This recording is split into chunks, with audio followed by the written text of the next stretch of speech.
I'm Heather. I'm Peter. And we're with Bike Action. And we're here to show you how to use our road readiness repair kits at the Trent Hills Public Library.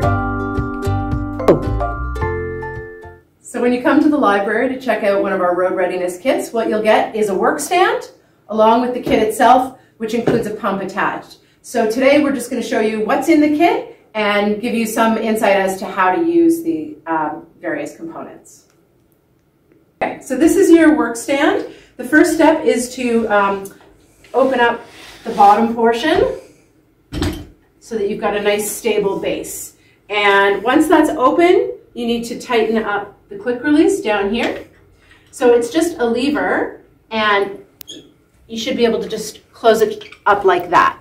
Now there's a nut on this side, so if it's too loose, you can tighten it a little bit. And you just want to tighten it until you're able to close the lever easily but snugly. So if it's too tight, you can just back it off a bit, and then if it's too loose, you can just tighten it up until it's at a point where, you know, you've got to give it a little bit of muscle to close it, but it shouldn't be impossible. Like that. There we go. And so you get it. And that'll give you the stability for the bottom of the stand. And then moving up the stand, this part here allows you to raise and lower the stand so that it's at the right, you can put your bike at the right height for you. So the lower of the two quick releases is the one that you want in order to pull it up. And again, you want your quick release lever to be tight enough that it holds it stable, but not so tight that you can't close it with your hands. This one here is just to adjust this little tray, which can be handy for holding small tools or little parts that you don't want to lose while you're working on your bike. And again, it's just the same kind of mechanism where you back off that bolt if it's too tight, which is not, that bolt doesn't want to go. I might not worry about this one. There we go. Okay. And then up here, this is where we're going to attach the bike. So this head here can pivot.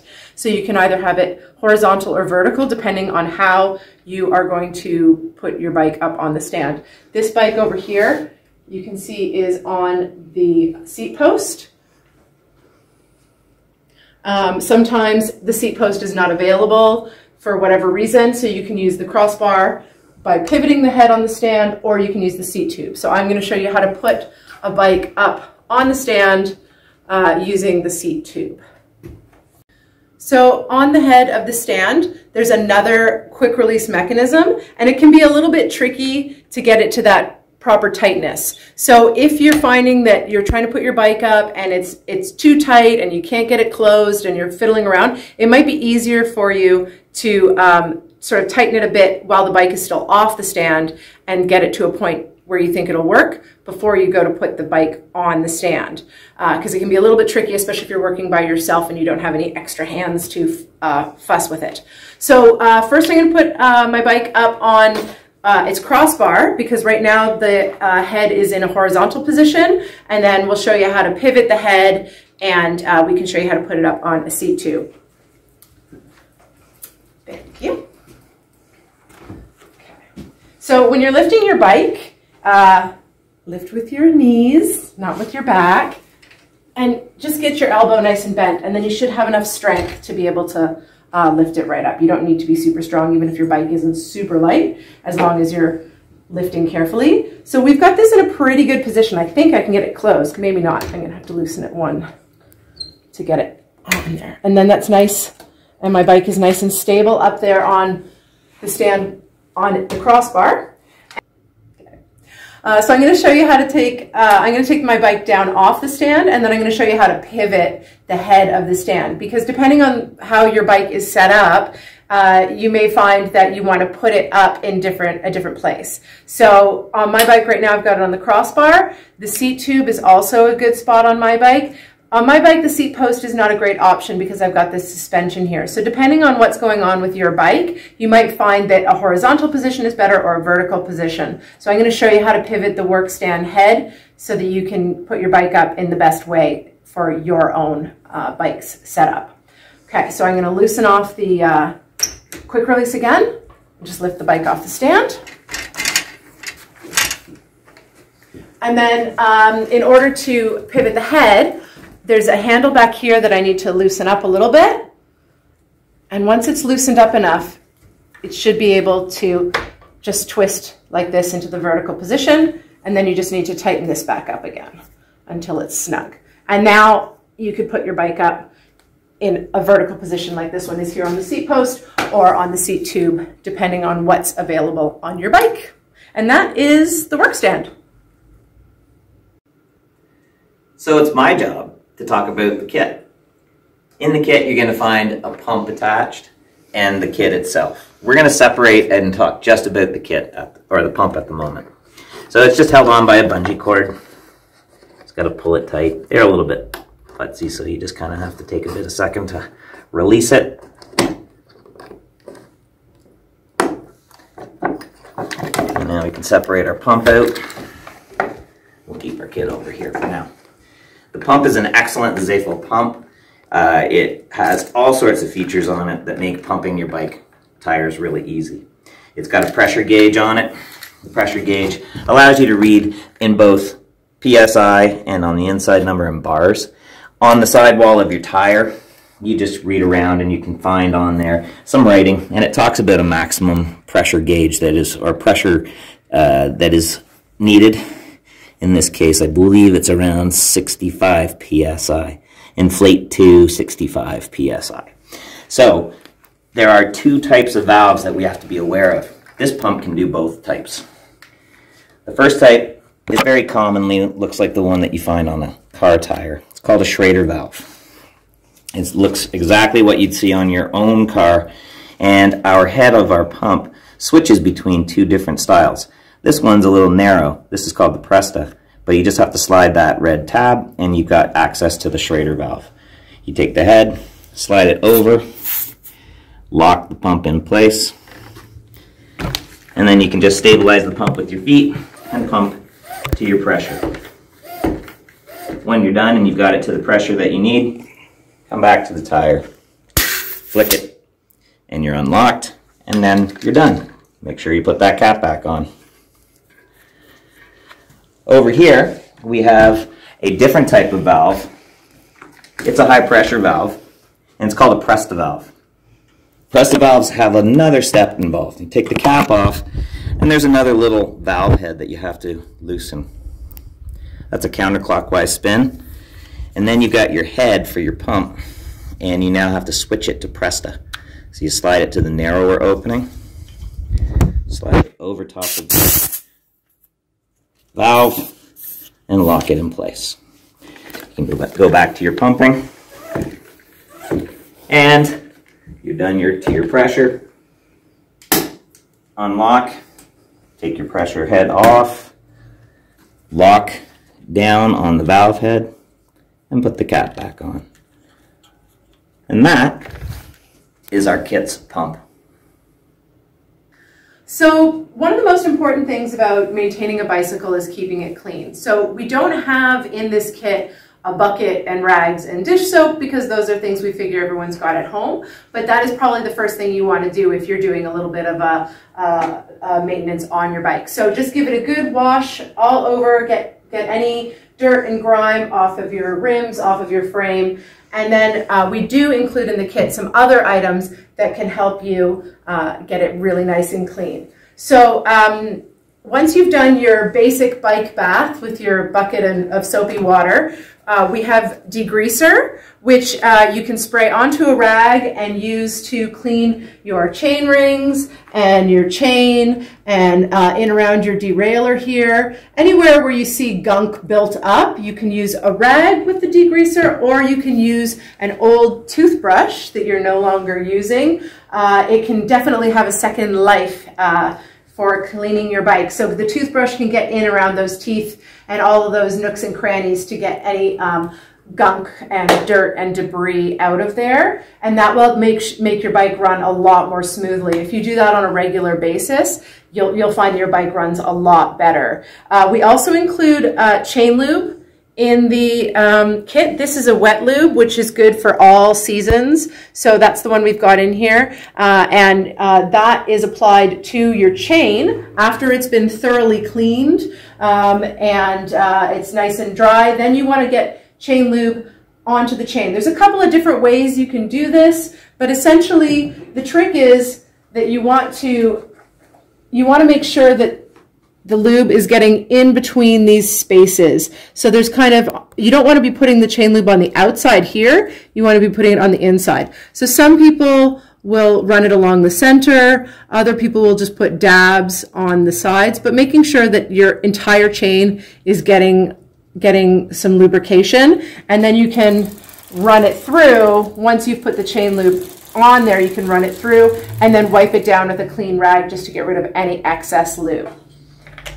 The other thing that we don't have in the kit, but that if you have brakes like mine, you might want to have on hand, is just rubbing alcohol. So for disc brakes, which I have here, you don't want to use degreaser on these. So if you do happen to have disc brakes on your bike, you'll see that they're different from your standard caliper brakes and V-brakes that pinch in a different way. So you'll see this kind of a disc here, and you want to keep that clean, and the best way to keep that clean is just using some rubbing alcohol and wiping it down with a rag. So don't use the degreaser on your disc brakes if you happen to have those. But once again, that's not something that's in the kit because it's kind of a specialty thing. So just if you happen to have disc brakes, be aware of that you want to keep lube and degreaser and all those other things off of your discs. So Heather's just talked about the lube and the degreaser, so we moved that out of the kit for the moment, but we have a couple other things to talk about to go through the rest of the kit with you. One is a cement or an adhesive that's used for the tire patches that you might want to use on your inner tubes, and the other is some spare patches. So those are pretty self-explanatory. We'll go into depth on these on another video in the future, so let's keep those over there. And we'll deal with the bulk of the kit right now, which is our tool roll. We've organized it in a way to keep it organized for you, to keep track of all the tools. When you open it up, you're going to find that there's a set of metric box end wrenches down here. They have a closed end on this end and an open box end on this end. They're all metric sizing from somewhere around 19 millimeters down to probably around 5 or 6 millimeters. These are used throughout the bike. For example, the 15 millimeter will be the average pedal size that you will run into on a bike. And anything smaller on older bikes, you'll run into a lot of needs for the smaller metric wrenches. We also have a few small screwdrivers. We figured that most people will have their own screwdrivers at home, so we got a small set for any of the tiny adjustments that you may need to do on your bike. These are often very handy for the small Phillips screws and flathead screws on your derailleur and other items like that. These are fantastic tire levers. We'll go into depth in another video on how to take your tires off, but these are high quality tire levers. These are not going to break on you. They're made by a great company called Park, and they just snap together and go back in the kit. Here's a little socket setup for the most commonly used sockets on bikes. These are again metric, 10 millimeter, 8 millimeter, and 9 millimeter. And that just slides back in the pocket here. And here we have probably one of the most useful tools you run into, a full set of Allen keys or hex keys. These are again metric. Most bikes are going to be using metric hex keys, even bikes in the past. These are used for everything on a bike, from bottle cages to derailleur clamps to working on brake cables. Everywhere on a bike, these are super useful. Here we have a set of needle nose pliers. Needle nose pliers, good for getting in and holding on to cables and pulling them. There are cutters down in the base of these. Excellent piece of equipment. Sometimes if you have to pull on something a little larger, we've got some lineman type pliers here with, again, cutters in the base. And these are just nippers that help you to trim wires if you need it. Over here are some specialty tools, and we're going to be adding to this kit. These are the start of our cone wrench sets. These are 13 millimeters. Unfortunately, that's the only size we have in the kit right now, but we'll be adding as we go to the kit. These are used for maintenance on wheels for tightening bearings, and they're a specialty wrench that fits just down in the wheel. And last but not least, we've got some toothbrushes in there. Toothbrushes are indispensable for getting into nooks and crannies on your bike and getting rid of the grease. So that's our tool set. So you're all done with your bike maintenance, and now you have to put this kit back together and get it back to the library. We've tried to keep it as straightforward and simple as possible. Again, there's a slot for every one of the metric wrenches, the screwdrivers, all of the other parts. Once you slot those in, there'll be a couple of extra spaces on the end. We're going to provide a photo and a checklist for you to go over these items, but it's pretty straightforward. You can also reference this video in the future if you've forgotten. But what I do is I just fold the top part of the tool roll together. Don't bother about rolling it all together. I just fold it up about 4 times. And then I can put it into the kit to one end. After that, you've got your degreaser bottle. You've got your cement, your lube, and your patches. That's the bulk of it. The last item that has to go back into the kit itself is the pump. And there's a little bit of a trick to this. You take the hose from the pump, and there's a little notch that you can clamp it into and over the head so that the pump doesn't flop on you. Lock that back in, and you're ready to go. Take the pump, stash it on the side, loop your bungee over once, and then just hook it to itself down below.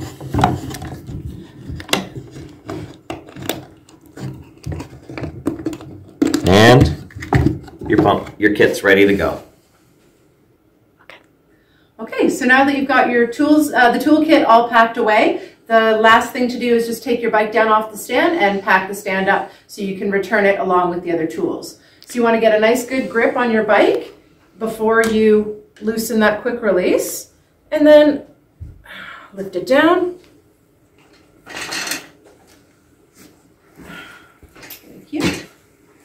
And then you're just basically going to want to do the reverse of what you did before when you were putting the stand up. So first things first, you're going to want to drop this down. If this is loosened, then it won't get in your way. So I usually loosen that first and then loosen this guy and just pop it down. Now this might be able to go farther. So moving that tray right up to the head means that you can pack it all the way down like that. It'll be in its sort of most compact state. And then down here, again, you're going to find that bottom quick release lever, pop it open, and then I usually find it's easiest if I just tip the stand up and grab hold of one of the legs, and you just slide it up, and it slides really easily. It's not, you don't need a lot of force to get that done as long as your quick release is open. And then that's it, and then you're ready to return your stand along with your kit. We're so happy that you took out the kit. Make sure you tell your friends, because we want these kits out all over Trent Hills. And stay tuned, because we'll be making more videos to help you with your bike repair. And don't forget to follow us on Facebook at Bike Action, or go to bikeaction.ca.